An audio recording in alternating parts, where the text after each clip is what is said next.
इस वीडियो में हम आपको बनाना सिखाएंगे 5 बहुत ही टेस्टी सात्विक डिजर्ट्स जो आप किसी भी खुशी के मौके पर अपने घर पे आसानी से बना सकते हैं। सबसे पहले बनाएंगे केसर और पिस्ता के फ्लेवर से भरी सात्विक रबड़ी। ये सात्विक रबड़ी दुनिया की सबसे स्पेशल रबड़ी है। क्यों? जानने के लिए देखते रहें। उसके बाद सिर्फ 3 इंग्रेडिएंट से बन जाने वाले कोको लड्डू जो गिफ्टिंग के लिए एक परफेक्ट ऑप्शन है। फिर हम बनाएंगे पाइनएप्पल चीज केक। ये वो चीज केक है जो हम हर किसी के बर्थडे सेलिब्रेशन पर बनाते ही बनाते हैं। फिर हमारे सभी चॉकलेट लवर्स के लिए एक स्मूथ और क्रंची चॉकलेट मूस। और आखिर में झटपट बन जाने वाली ठंडी ठंडी बहुत ही क्रीमी केसर मलाई कुल्फी। पर रेसिपीज पे बढ़ने से पहले हम आपके साथ शेयर करना चाहते हैं 4 सिंपल स्टेप फॉर्मूला जिससे आप किसी भी डिजर्ट को हेल्दी बना सकते हैं। Step 1, replace sugar with dates और जैगरी। सफेद चीनी हमारे शरीर के लिए जहर जैसी है। इसकी जगह डालें माँ प्रकृति से सीधा सीधा आने वाले नेचुरल स्वीटनर्स जैसे गुड़ और खजूर या फिर किशमिश, अंजीर या कोई भी मीठे फल। Step 2, replace oil with natural fats. Desserts में क्रीमी टेक्सचर लाने के लिए उसमें रिफाइंड तेल की जगह यूज करें नेचुरल फैट्स जैसे नारियल, गोला, बादाम, काजू या कोई भी नट या seed. Step 3, replace milk with coconut milk. बाजार में मिलने वाले केमिकल्स और आर्टिफिशियल थिकनर से भरे पैकेज्ड दूध की जगह घर पर खुद बनाए ताजा नारियल का दूध। चिंता मत कीजिए, ये महंगा या बनाने में कोई बहुत मुश्किल नहीं होता और नारियल नहीं तो बादाम का दूध भी यूज कर सकते हैं। और आखिरी से replace over cooking with minimal cooking. आमतौर पर हम किसी भी डिजर्ट या मिठाई को घंटों घंटों तक तेज आंच पर पकाते हैं। ऐसा करने से उसमें मौजूद सारा पोषण ही खत्म हो जाता है। मगर स्वाद के लिए ऐसा करना बिल्कुल जरूरी नहीं है। आप कम से कम कुकिंग में भी उतने ही टेस्टी डिजर्ट्स बना सकते हैं। तो चलिए अब बढ़ते हैं हम अपनी रेसिपीज पर। शुरू करते हैं हमारी स्पेशल सात्विक रबड़ी से। इसे हम एक ऐसे तरीके से बनाते हैं कि आपको ना तो दूध चाहिए और ना ही घंटों की मेहनत। गेस कर सकते हैं कि ये रबड़ी हम किससे बनाते हैं? इससे, शकरकंदी यानी स्वीट पोटैटो से। शकरकंदी हमारी रबड़ी को चुटकी में वही गाढ़ा और क्रीमी टेक्सचर देती है जो हमें दूध और खोए को बहुत मेहनत से काट काट के मिलता था। ये रेसिपी 2 लोगों को सर्व करेगी। एक मिक्सर ले लें और उसमें डालें 20 काजू जिन्हें हमने 6 घंटे भिगो दिया था, आधा कप कटी हुई कच्ची शकरकंदी और आधा कप पानी। और सबको अच्छी तरह ब्लेंडर में ब्लेंड कर लें जब तक सब क्रीमी ना हो जाए, कुछ इस तरह। अब एक पतीला धीमी आंच पर रख दें और उसमें डालें आधा कप पानी और ये ब्लेंडेड मिक्सचर। इसको हिलाते रहें और धीरे धीरे गैस को धीमी से मीडियम आंच पर कर दें। एक बार मिक्सचर को उबाल आने लगे तो उसे वापस धीमी आंच पर करके 10 से 15 मिनट और पकाएं। और हाँ, इसे हिलाते रहना बहुत जरूरी है वरना रबड़ी नीचे चिपकने लग जाएगी। अब इसमें 3 टेबलस्पून गुड़ पाउडर डालें और करीब 3 मिनट और पकाएं। फिर गैस बंद कर दें और उसमें डालें खुशबू के लिए 1/4 टीस्पून इलायची पाउडर। रबड़ी को सुंदर रंग देने के लिए डालें 25 केसर के रेशे जिनको हमने करीब 2 घंटे थोड़े से नरम पानी में भिगो कर रखा था। और साथ डालें चुटकी भर सेंधा नमक। अब इसे गरम गरम भी सर्व कर सकते हैं, पर मुझे पसंद है इस रबड़ी को फ्रिज में 1 घंटे ठंडे होने रख देना। जितने में हमारी रबड़ी ठंडी होती है, हम एक मिट्टी के तवे पर 1 टेबलस्पून बादाम और 1 टेबलस्पून पिस्ता को हल्का ब्राउन होने तक भून लेंगे। और भून जाए तो ऐसे क्रश कर लेंगे टॉपिंग्स के लिए। फिर बस रबड़ी को फ्रिज से निकाल कर करें सर्व। इस रबड़ी को मिट्टी की कटोरियों में सर्व करने का अलग ही कुछ मजा है। ऊपर से डालें अपने भुने हुए नट्स और 1 टीस्पून सूखे गुलाब के पत्ते। वाह, कोई कह ही नहीं सकता कि ये रबड़ी शकरकंदी से बनी है। वही कलर, वही टेस्ट और वही खुशबू। वाह। अब बारी है सिर्फ 3 इंग्रेडिएंट से बन जाने वाली कोको लड्डूस की। इसे बनाने के लिए सबसे पहले हमें चाहिए आधा कप घिसा हुआ गोला। ये कुछ ऐसा दिखता है। हमें इसके लिए ताजा बाल वाला नारियल नहीं यूज करना, ऐसा दिखने वाला ड्राई गोला ही यूज करना है।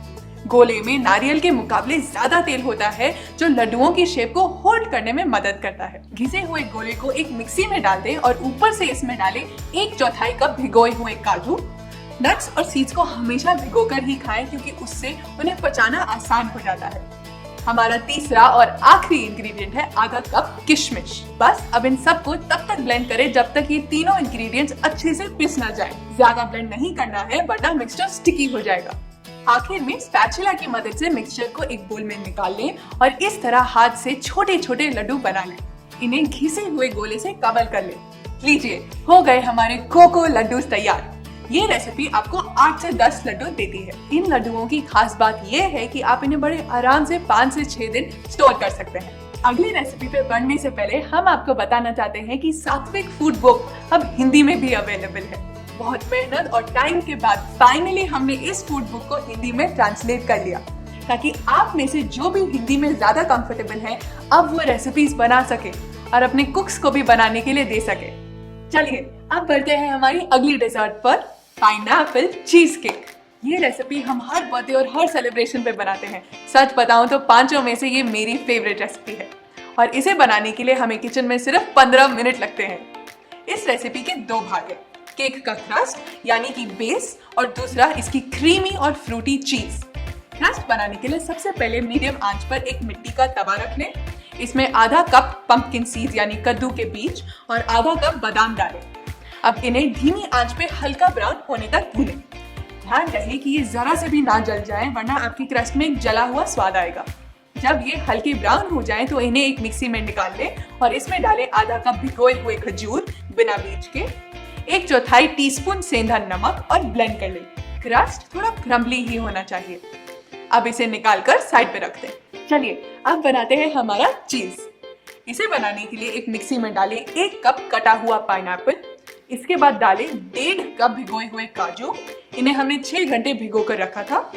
2 टेबलस्पून गुड़ का पाउडर, 4 खजूर बिना बीज के, आधा टीस्पून सेंधा नमक और 2 टेबलस्पून नींबू का रस। मेजरमेंट्स के लिए आप प्लीज प्रॉपर मेजरिंग कप से स्पून ही यूज कीजिएगा। अब बस इसे अच्छे से ब्लेंड कर लें। जब हमारा चीज अच्छे से ब्लेंड हो जाएगा तो उसमें ऊपर से डालें 1 कप बारीक कटे हुए पाइनएप्पल के टुकड़े। इन्हें हमने पहले नाइफ से एकदम छोटा छोटा काट लिया था और अच्छे से मिक्स कर लें। तो चलिए अब अपना चीज केक असेंबल करते हैं। हम इसके लिए ग्लास यूज कर रहे हैं, जिसकी एक सर्विंग 2 लोगों के लिए काफी होगी। सबसे नीचे हम सेट करेंगे इसकी क्रस्ट को हल्का हल्का नीचे की ओर दबा दें ताकि ये अच्छे से फिल हो जाए, मगर बहुत ज्यादा भी नहीं दबाना। अब ऊपर से डालें क्रीमी पाइनएप्पल चीज और इसे फ्रीजर में फ्रीज होने के लिए रखते हैं करीब 3 घंटे के लिए। 3 घंटे बाद इसको निकालें और टॉप करें इसे कुछ अनार से और ठंडा ठंडा सर्व करें। नेक्स्ट टाइम आपके घर कोई गेस्ट आए तो आप इसको जरूर उनके लिए बनाना और मेरा आपसे प्रॉमिस है कि वो आपसे इसकी रेसिपी जरूर पूछेंगे। चलिए अब बढ़ते हैं हमारी अगली रेसिपी पे, जो है चॉकलेट मूज। Chocolate mouse? नहीं, माउस नहीं, मूज। आप शायद सोचे अब ये मूज क्या होता है। मूज एक फ्रेंच डिजर्ट है जो आमतौर पर लोग बहुत सारी क्रीम, सफेद चीनी और अंडे से बनाते हैं, पर हमारा चॉकलेट मूज कुछ अलग है। क्या आप गेस कर सकते हैं हमारे मूज का मेन कंपोनेंट क्या है? सही जवाब है स्वीट पोटैटो। हाँ, इसे भी हमने बनाया है शकरकंदी से। तो एक स्टील के बर्तन में 2 मीडियम साइज की शकरकंदी को उबाल लें और ठंडा होने रख दें। फिर इसका छिलका निकालकर इसे अच्छे से मैश कर लें। अब मिक्सी में डालें 1 कप शकरकंदी और आधा कप नारियल का दूध, जिसे बनाना बहुत ही आसान है। हमने नारियल के दूध पर एक अलग वीडियो भी बनाई है, उसका लिंक हमने इस वीडियो के नीचे डिस्क्रिप्शन में डाल दिया है। फिर इसमें डालें मिठास के लिए 2/3 कप भिगोए हुए खजूर बिना बीज के और चॉकलेटी फ्लेवर के लिए 2 टेबलस्पून ककाओ पाउडर और आखिरी में डालें 1 चुटकी सेंधा नमक। अब शायद सोचे अरे मीठे में नमक कौन डालता है, पर डिजर्ट में थोड़ा सा नमक डालने से उसका स्वाद एकदम से एनहांस हो जाता है। बस अब इन सबको अच्छे से ब्लेंड कर लें, तब तक जब तक इसका टेक्सचर ऐसा क्रीमी और फ्लफी ना हो जाए। मूज को ऐसे कांच के ग्लास में एक बड़े बोल में निकाल लें और फ्रीजर में 30 मिनट के लिए ठंडा होने रख दें। फ्रीजर में रखने से ना ही ये सिर्फ ठंडा होगा, बल्कि इसका टेक्सचर भी और फ्लफी हो जाएगा। पर इस मूज में असली जान तो डालती है इसकी क्रंची टॉपिंग्स। तो सर्व करने से पहले इसमें जरूर डालें 4 से 5 भुने और कटे हुए बादाम या अपनी पसंद के कोई भी नट्स और बस ठंडा ठंडा सर्व करें। ये रेसिपी 2 से 3 लोगों को सर्व करती है। आगे बढ़ने से पहले मैं आपसे पूछना चाहती हूँ कि वो कौन सी डेजर्ट्स है जिनका आप सात्विक वर्जन सीखना चाहते हैं। हमें नीचे कमेंट्स में लिख के जरूर बताएं। रुकिए, मगर पहले एक और रेसिपी बाकी है। हम डेजर्ट्स की वीडियो बनाए और उसमें आइसक्रीम ना डालें, ऐसा कैसे हो सकता है? तो चलिए बनाते हैं कोकोनट की क्रीमीनेस और पिस्ता की क्रंच से भरी ठंडी ठंडी केसर मलाई कुल्फी। इसके लिए सबसे पहले हमें चाहिए हमारी मलाई, यानी नारियल की मलाई। ये आपको किसी भी नारियल पानी वाले के पास मिल जाएगी। बस आपको उनसे मलाई वाला नारियल मांगना है। अगर आप उन्हें बोलेंगे तो वो ही आपको निकाल के मलाई भी दे देंगे। हमें इसका सिर्फ सफेद भाग इस्तेमाल करना है, ध्यान रहे कि आप इस पे लगी हुई ब्राउन स्किन को साफ कर लें।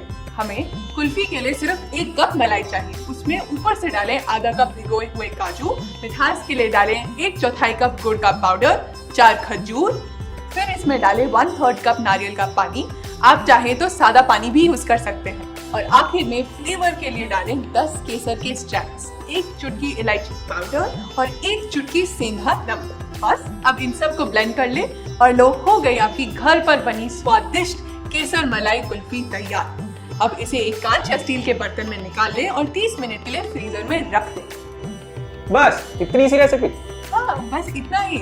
हमने बोला था ना, ये सारी रेसिपीज बनाने में बहुत आसान है।